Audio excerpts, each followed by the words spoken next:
Para pemirsa dan sahabat beriman dimanapun berada, semoga kita selalu dalam lindungan Allah Subhanahu wa Ta'ala. Amin ya Rabbal Alamin.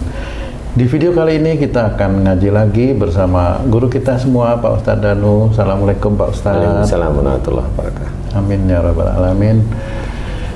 Dan saya juga ditemani oleh Bang Jainuddin kali ini. Apa kabar Bang J? Alhamdulillah.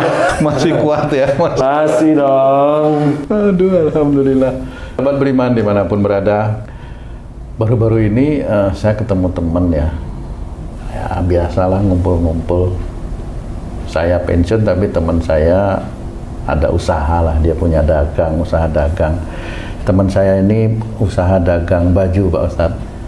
Baju. Biasanya Ramadan yang lalu itu penjualan lumayan banyak lah itu ya, penghasilan dari penjualan bajunya lumayan. Nah, cuman beliau mengeluh nih, kok katanya Ramadan ini tidak terlalu banyak penjualan. Dia kenapa ya kok rezeki agak seret nih, nggak banyak orang yang belanja gitu. Mengeluh lah temen. Nah ini saya hanya menyambung Pak Ustadz, ini kira-kira kok rezeki beliau itu seret, kenapa ya Pak Ustadz? Iya. Bismillahirrahmanirrahim. Assalamualaikum warahmatullahi wabarakatuh. Waalaikumsalam warahmatullahi wabarakatuh. Amin ya Rabbal Alamin. Jadi rezeki seret itu macam-macam sebenarnya ya, karena banyak pendakwah itu tidak menjawab kenapa seret, tapi langsung kalau mau lancar baca ini gitu. Kalau mau kaya baca ini gitu. Ya, tapi tetap harus dianalisa rezeki seret itu bagaimana ya. Analisa pertama adalah banyaknya penjualan online seperti itu. Bisa ya. Kemudian taraf hidup saat ini meningkat atau menurun, itu juga mengikuti biasanya seperti itu.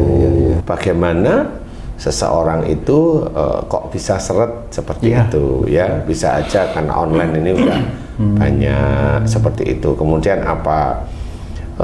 Kemudian kalau kita melihat dari sisi rizki seret itu, biasanya kalau orang itu sudah berbulan-bulan itu udah nggak ada pemasukan atau pemasukan itu sangat minim, mulai nih cari-cari ini.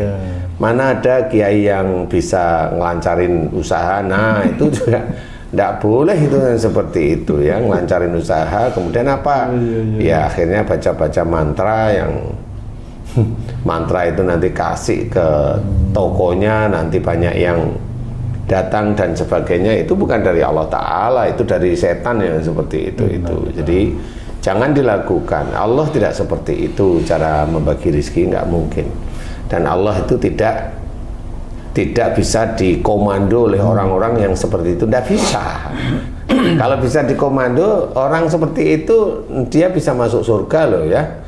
Oh iya, ngatur dia. Karena dia bisa ngatur rezeki orang, berarti dia seperti Tuhan. Makanya jangan ke orang tersebut, itu syirik ya.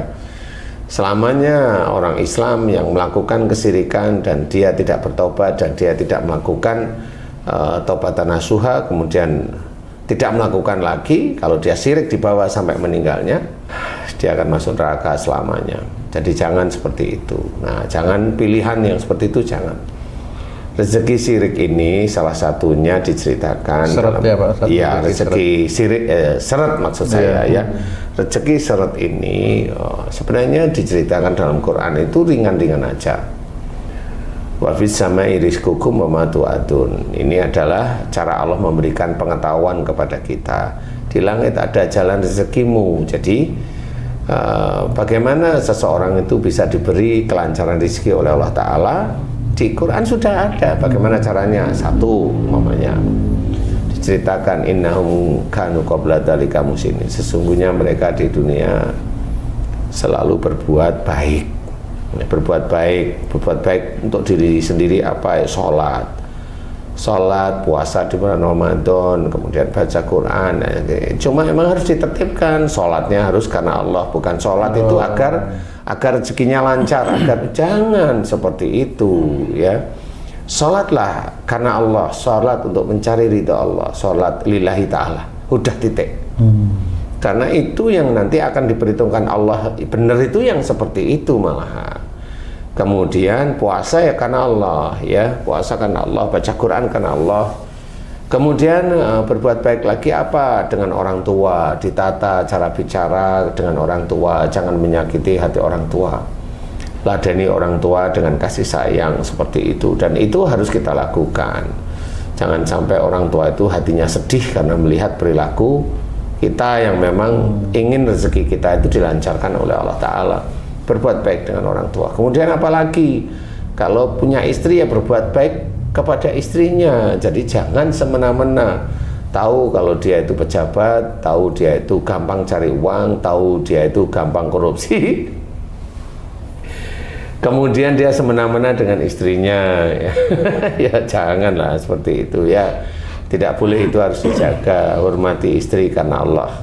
Didik istri, jika kita sebagai imam didik istri karena Allah. Jadi jangan zalim kepada istri. Itu juga dasar berbuat baik. Yang dasarnya lagi Allah itu akan memberikan kemudahan, kelancaran di dalam mendapatkan rezeki. Istri harus kita hormati. Kalau memang istrinya yang cari uang umpamanya atas izin suami, ya hormati suami. Jangan karena mudah mendapatkan uang sehingga tidak menghormati suami. Ya tidak boleh seperti itu, nggak boleh. Tetap harus hormat pada suami sebagai imamnya.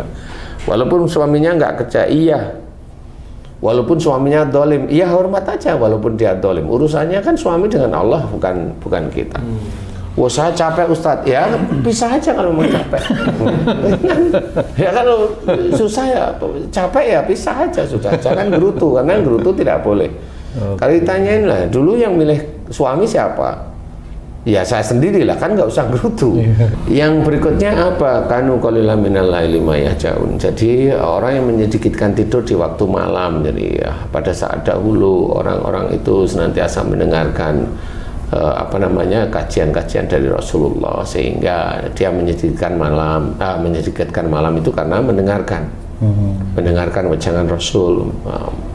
Banyak hal yang diceritakan pada saat malam tersebut. Nah, orang-orang tersebut termasuk orang-orang yang senang mendengarkan kajian. Kalau di zaman sekarang ya, kajian itu di mana, entah kajian umum, off air, atau kajian melalui YouTube. Ya, silahkan kajian, tapi yang baik ya, yang baik.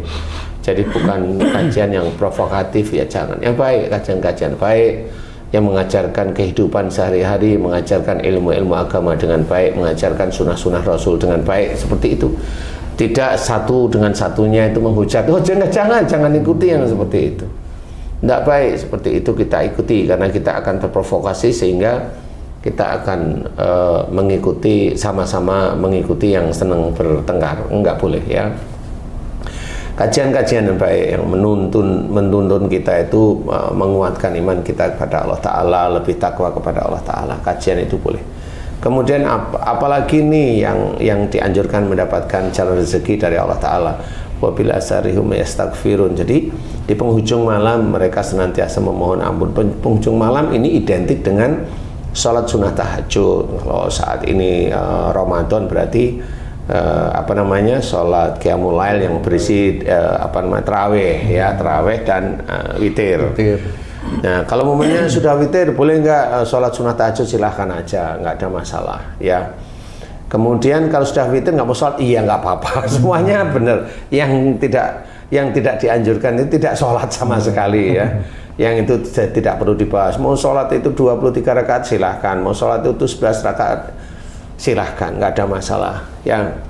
Jadi di sini adalah orang yang menjalankan di penghujung malam itu, yaitu bisa qiyamul lail, bisa sholat sunnah tahajud, boleh silahkan. Dan selesai sholat banyak-banyaklah mohon ampun kepada Allah. Ini Allah yang menuntun loh ya. Ini Allah yang menuntun. Jadi jangan tuntunan itu orang yang malah minta banyak uang, banyak harta, kaya. Jangan diikuti yang seperti itu. Ikutilah Allah, ikutilah Allah, ikutilah Rasulullah yang mengajarkan dalam berdoa itu banyak mohon ampun, bersyukur seperti itu. Ya, jadi Rasulullah mengajarkan banyak mohon ampun dan bersyukur. Jadi tidak menyuruh seorang itu kaya sebenarnya. Ya, jadi harus hati-hati. Nah, di titik ini apalagi nih, wa bi amalihi maqul sa'ili wal mahrum. Jadi di antara rezeki kita, harta kita ini ada hak untuk orang meminta dan orang yang tidak meminta. Jadi berikan pada orang yang meminta, dilihat itu membutuhkan, beri, nggak apa-apa, silahkan, ikhlaskan Allah Ta'ala. Kemudian untuk orang yang tidak meminta, ya orang yang tidak meminta itu orang yang miskin, tetapi dia tidak mau meminta-minta, hidupnya senantiasa kekurangan, boleh dikasih. Tapi niatnya satu, yang seperti itu lillahi ta'ala. Jangan memberikan sesuatu balasannya aku ingin dibalas lebih banyak 10 kali atau 700 kali. Enggak, jangan yang seperti itu. Jangan inginkan seperti itu. Allah itu menceritakan kalau seseorang itu bersedekah dibalas 10 kali lipat. Nah, itu kan pahalanya 10 kali lipat. Jadi balasan pahala itu nanti 10 kali lipat. Itu jangan dianggap kita memberikan 1 juta itu dapatnya 10 juta. Jangan seperti itu. Itu jangan, itu pikiran manusia yang dangkal ya istilahnya, yang dangkal. Jangan. Allah nanti akan membalas. Nah, kalau seseorang yang seret, coba dikoreksi di titik ini. Mana yang kurang di hadapan Allah Ta'ala dulu, kan gitu ya. Kalau dia nggak taunya itu dengan istrinya itu dolim, ya diperbaikilah. Dolim kepada diri sendiri, ya dolim kepada istri, ya akhirnya diseretin lah, ya diseretkan rezekinya. Saya kayaknya punya uang nih, tapi rezeki yang mana ya? Dengan keluarganya selalu berantakan. Nah, itu syarat rezeki itu tetap. Iya, itu syarat rezeki. Ini sudah diceritakan oleh Allah Ta'ala dalam Quran, dalam surat Az-Zariyat. Jadi harus dipahami bahwa cara begitulah Allah memberikan pengetahuan kepada hamba-hambanya sebagai manusia. Jadi jangan punya pola pikir bahwa dengan ngamalin ini terus kaya, ngamalin ini terus kaya, enggak. Jangan punya pola pikir seperti itu. Tidak dianjurkan oleh Rasulullah sebenarnya, yang seperti itu tidak dianjurkan. Karena yang kalau memang merasa seret rezekinya, coba diperbaiki dari titik-titik itu. Sholatnya diperbaiki, lebih khusyuk, boleh, silahkan. Puasanya ditambah dengan puasa sunnah, silahkan boleh, tapi niatnya karena Allah ya, gitu. Tapi juga syarat rezeki dari Allah Ta'ala itu bisa aja Allah ngetes hambanya tersebut, karena selama ini hambanya itu diberi, dienakin. Nah, pada waktu dia diberi, dienakin, sering nggak sih hamba yang dulu dienakin ini malah bangga dengan dia itu banyak rezeki, bangga, kelihatan dia bangga, dia ujub, dia riak, kemudian bahkan dia sombong, nih saya itu merem aja rezeki sudah datang. Nah, seperti itu kan sombong itu namanya. Ya, saya belum datang aja rezeki udah numpuk. Ini yang dulu-dulu nih. Benar. Akhirnya kesombongan inilah yang menjadikan penghancur. Jadi rezekinya diseratkan oleh Allah Ta'ala. Tidak boleh orang itu seperti itu, tidak boleh. Semua rezeki dari Allah Ta'ala. Mau dia melek, mau dia tidur, mau dari Allah Ta'ala. Ya akhirnya dia melek, mulai dia melek sampai melek lagi, rezeki seret. Nah, kan nggak ada meremnya kan sekarang. Nggak boleh seperti itu. Kesombongan itu juga menjadikan rezeki seret. Karena orang sombong itu bukan orang baik di hadapan Allah Ta'ala. Orang sombong, ya orang sombong temannya setan. Otomatis temannya setan. Sehingga jangan lakukan hal tersebut. Nah, di titik inilah Allah akan menyeratkan rezekinya. Coba belajar dari ayat Quran yang tadi aja dulu. Kemudian lah itu orang ngamalin surat ini ayat sekian sampai sekian, itu rezekinya banyak. Belum tentu itu dari Allah Ta'ala secara langsung dalam bentuk ridha Allah, belum tentu ya. Karena orangnya hanya menginginkan dunianya. Kalau dunia dikasih, iya, tapi itu bisa aja itu istijrat. Karena imannya kurang, sehingga dia ketemu dengan istijrat seperti itu. Itu akan menjadi, setelah dia ngamalin itu, pasti yang dibanggakan kan amalannya. Ini amalin. Mana Allahnya nggak ada. Sama sekali tidak ada Allahnya. Jadi, itu yang disukai oleh setan itu yang begitu. Jadi dia menuhankan amalan, sehingga yang menjadikan rezekinya besar itu amalan, bukan Allah. Itu seperti itu merugi, orang seperti itu akan merugi. Siapapun orangnya, insya Allah akan merugi nanti dia di akhirat kelak. Merugi, dia akan merugi. Karena dia tidak ada unsur Allahnya sama sekali. Dan kalau dia amalan seperti itu, nanti yang diberikan pada amalan, bukan Allahnya. Nah, kalau dari ayat Quran kan sudah jelas. Dari mana ini? Dari dari berbuat baik, kan harus dijelaskan nih. Nah, ini ada Allahnya. Berbuat baik karena Allah, hormat kepada orang tua karena Allah, sholat karena Allah, baca Quran karena Allah, puasa karena Allah Ta'ala, semuanya. Kemudian ada kajian itu dengarkan karena Allah Ta'ala. Kajian dengerin kok bagaimana nih Ustadz ini ngasih amalan ini biar kaya, Ustadz ini ya dicari kok yang begitu. Itu kan bukan Allah yang dicari, dia cari adalah untuk isi perutnya dia sendiri. Jangan ya, ibadah karena Allah Ta'ala. Semua kehidupan kita karena Allah Ta'ala. Tertulis dalam Quran, inna sholati wa nusuki wa mahyaya wa mamati lillahi rabbil alamin. Sudah jelas. Sungguhnya sholatku, ibadahku, hidupku dan matiku hanya karena Allah, lillahi ta'ala. Jadi kita harus memahami itu. Sehingga jangan sampai kita masalah rezeki baru seret sedikit aja udah ngeluh. Kemudian ini. Jangan. Rezeki itu juga bagi orang-orang beriman itu diseretkan oleh Allah Ta'ala, itu penguji. Apakah dia itu tetap sujud kepada Allah Ta'ala, mintanya memang benar-benar kepada Allah Ta'ala, mintanya apa? Dikuatkan mohon ampunnya. Karena bisa aja dia salah kemana-mana, dia kemana-mana salah. Umpamanya dia diberi rezeki oleh Allah Ta'ala sejak sekian puluh tahun, dia nggak pernah bersyukur beneran kepada Allah Ta'ala. Dia hanya alhamdulillah itu udah, kalau dia melihat uang segepok itu dia baru alhamdulillah. Ini kan duniawi sebenarnya. Tidak ada Allahnya sama sekali. Jadi hatinya itu hanya senang melihat uang, alhamdulillah. Mulut itu hanya mengucap uangnya, bukan bersyukurnya kepada Allah Ta'ala. Kalau bersyukur kepada Allah Ta'ala, mau satu lembar, mau sekepok, dia tetap Allah Ta'ala ini yang memberi rezeki. Dan dia dikasih selembar oleh Allah Ta'ala, 2 lembar oleh Allah Ta'ala, 3 lembar, 4 lembar, dia tetap bersyukur kepada Allah Ta'ala. Loh kan 4 lembar itu kan 400, bukan 4 lembar ini yang 10 ribuan. Sehari 40 ribu, ya sudah dinikmati aja karena Allah Ta'ala. Nah, di titik inilah itu dia diuji oleh Allah Ta'ala.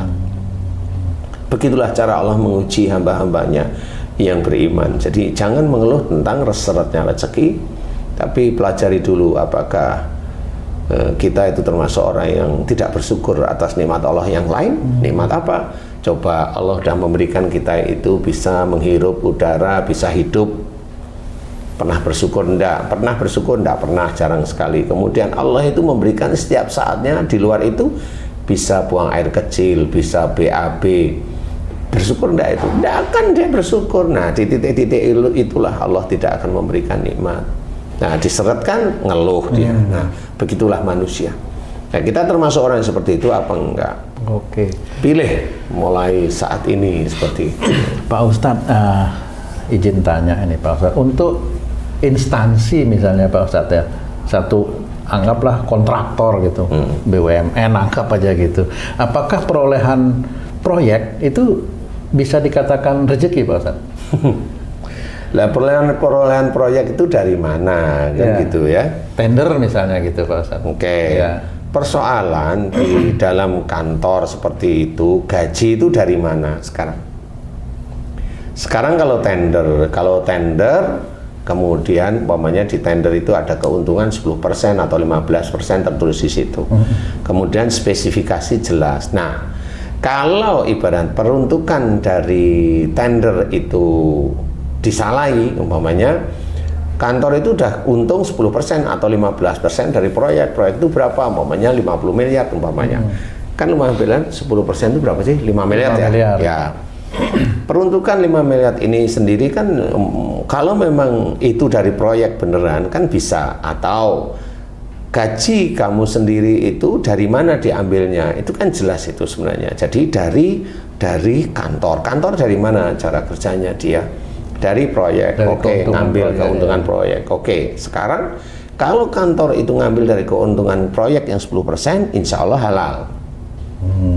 Tapi kalau kantor ngambil di luar 10% itu ada tambahan, ngurangi beton eser umpamanya, pembesian yang umpamanya pembesian itu umpamanya 20 mili dijadikan 16 umpamanya, kan seperti itu.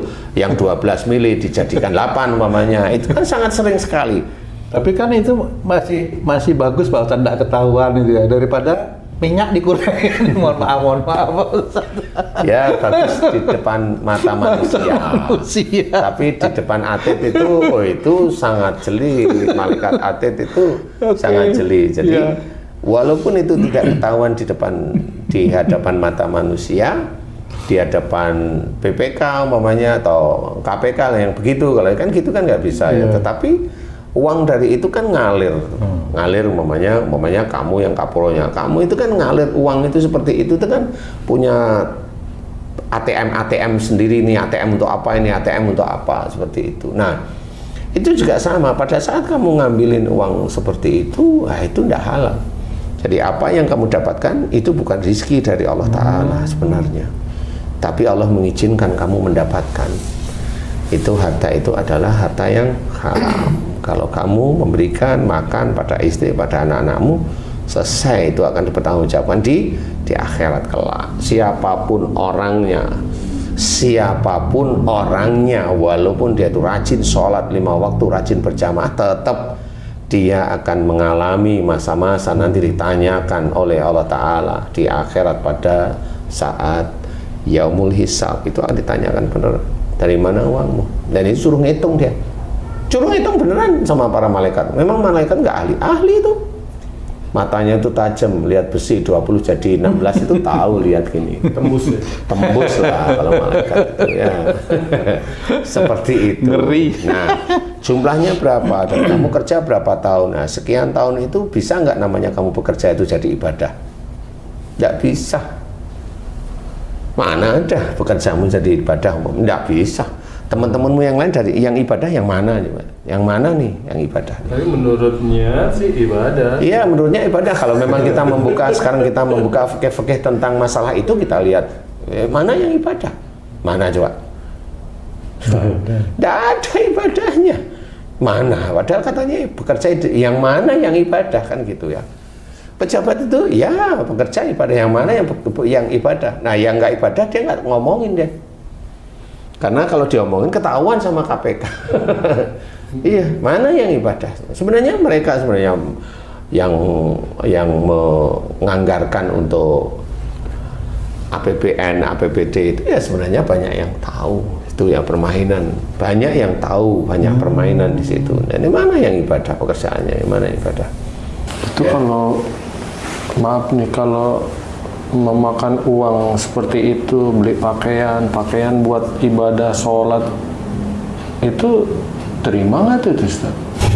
Nah itu mengurangi pahalanya, karena dia mengurangi pahalanya, karena dia juga pakaiannya nyuri, makanannya nyuri, kan mengurangi semuanya, akan mengurangi. Makanya jangan makanan-makanan yang haram yang diambil dari mengambil hak orang lain juga jangan. Carilah harta yang halal, ya. Ustaz, di daerah rumah saya itu di bulan Ramadan ini menjelang maghrib kan banyak jualan takjil tuh Ustaz, dari ujung sampai ujung. Itu yang jualan itu hampir 2 meteran gitu, ada agak rapet gitu. Nah, mereka itu apakah keciri Ustaz, sedangkan kita nggak kenal yang mana yang menjalankan surat Ajariyat, yang mana tidak menjalankan? Apakah pembelinya itu diarahkan sama Allah membeli ke yang udah mengamalkan, atau kalau yang udah mengamalkan itu tidak laku misalnya, apa yang harus disikapi oleh penjual itu Ustaz? Jadi kan kita tidak tahu seorang jualan takjil itu kan kita tidak tahu, yang tahunya kan dia jualan. Pada saat dia itu jualan, sebelum jualan takjil bisa aja dia kita jualan takjil nanti kan rame-rame, nanti rezeki berlimpah nih, takjil kita rasanya enak, itu kan sudah senang dulu. Kan itu ya, sudah senang dulu sehingga dia uang itu ya pinjemlah ini itu gampang, karena nanti karena masakan kita enak atau makanan kita enak atau jajanan kita enak sehingga pasti laris, kan gitu. Nah, pada saat dia ngomong bahwa pasti laris dan pasti ini, suatu ketika Allah memang nggak ngizinin. Jadi kalau dia itu mau kemana jalannya, kita nggak tahu sebenarnya awalnya dia mau bagaimana, itu kita nggak tahu sebenarnya. Jadi yang jualan takjil berdedet nggak ngerti awalnya dia itu mau kemana, itu nggak Niatnya itu Pak Ustadz. niatnya mau apa juga nggak tahu beneran, sehingga itu tetap nanti Allah yang apa namanya, yang Mengatur itu. yang mengatur tetap. Bagi yang dia jualan takjil, dia pakai orang pinter atau kiai yang sering biar laris, ya bisa aja dia itu ketiban rezeki pada waktu itu ketiban rezeki, terus gimana dia? Wah Pak Kiai, kalau kamu mau jualan ke Pak Kiai itu tuh, itu laris jualanmu. Nah akhirnya kan dia nggak mengenal Allah Ta'ala. Nah, pada saat dia jualan itu laris, nah itulah namanya istijrat yang dalam bentuk kecil. Pahami bahwa syarat itu banyak hal, jadi jangan berputus asa, tetap berusaha di jalan Allah, lurus karena Allah, lurus karena Allah Ta'ala beneran. Jadi kalau diuji, tetap aja memohon ampunan, bersyukur dan bersyukur terus menerus, karena bisa aja bertahun-tahun dulu itu udah lupa dengan namanya bersyukur kepada Allah Ta'ala. Bersyukur itu hanya di mulut karena sudah hafal. Belajar untuk tidak seperti itu agar Allah tidak nyeretin rizki yang akan diberikan kepada kita. Nggak enak syarat rezeki itu, memang bener nggak enak, tetapi ayo lurus di jalan Allah Ta'ala. Ya mudah-mudahan Allah itu senantiasa sayang kepada kita. Amin. Tanpa kita minta, kita diberi jalan oleh Allah Ta'ala untuk mendapatkan rezeki yang halal, yang thayyib. Ya, insya Allah itu juga berkah, insya Allah. Amin. Wallahu a'lam. Alhamdulillah, terima kasih banyak Pak Ustadz penjelasannya. Sahabat beriman dimanapun berada, terima kasih atas perhatiannya. Sampai jumpa di video kami yang lain. Wassalamualaikum warahmatullahi wabarakatuh. Waalaikumsalam warahmatullahi wabarakatuh. Alhamdulillah.